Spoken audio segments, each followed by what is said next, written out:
आई आज काय बनवलं? उपवासाचे लाडू। फक्त 2 साहित्यांचा वापर करून आज आपण उपवासाचे लाडू बनवतोय।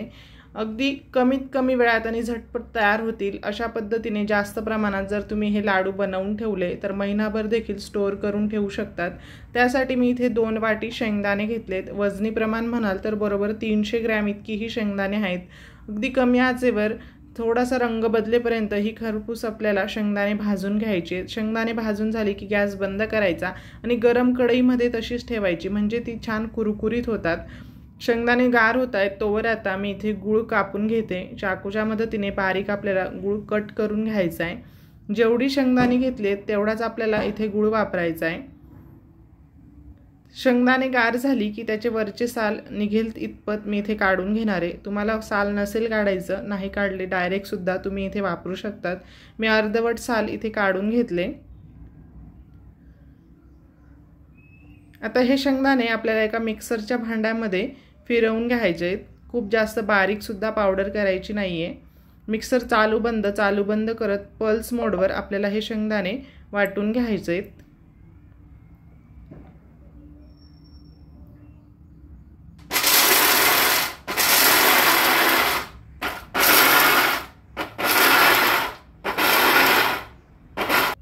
शेंगदाणे मी इथे वाटून घेतली। आता त्यामध्ये आपण बारीक करून घेतलेला गूळ टाकून घेऊयात।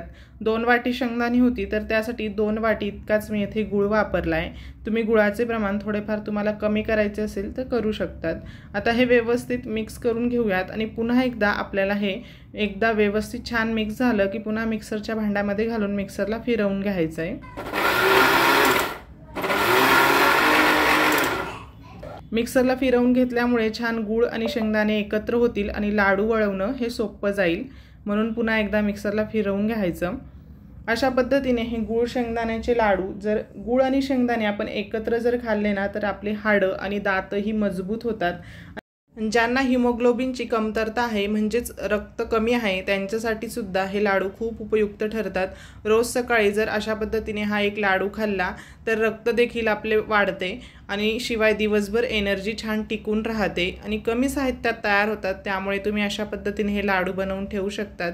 लाडू बनवून झाला की तो हातावर अशा प्रकारे घोळवून घ्यायचा, म्हणजे लाडूला चकाकी छान येते। हे बघा मस्तच।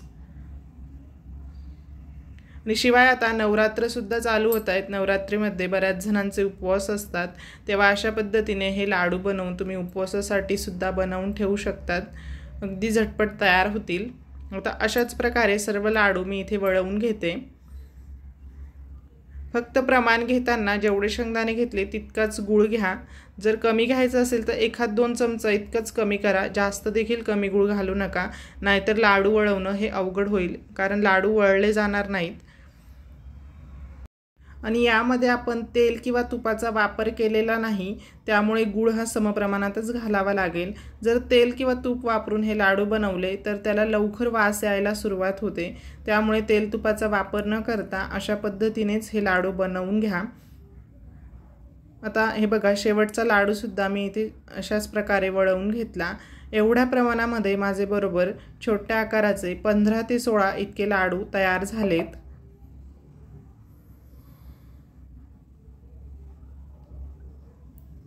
कसा वाटला आजचा व्हिडिओ हे कमेंट करून नक्की कळवा। यासोबतच उपवासाच्या खूप साऱ्या रेसिपीज अपलोड केल्या आहेत, त्याची लिंक तुम्हाला डिस्क्रिप्शन बॉक्समध्ये मिळून जाईल। जर तुम्हाला हा आजचा व्हिडिओ आवडला असेल तर प्लीज व्हिडिओला जास्तीत जास्त शेअर करा। अशाच सोप्या रेसिपीज पाहण्यासाठी फॅमिली रेसिपीजला सबस्क्राईब करा।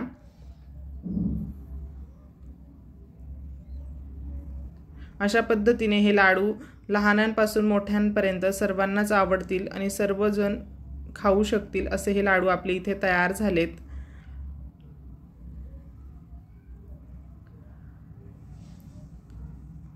मस्तच एक लाडू मी तुम्हाला इथे तोडून सुद्धा दाखवते।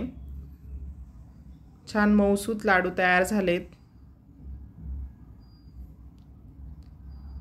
मस्तच। व्हिडिओ आवडला असेल तर प्लीज व्हिडिओला जास्तीत जास्त शेअर करा।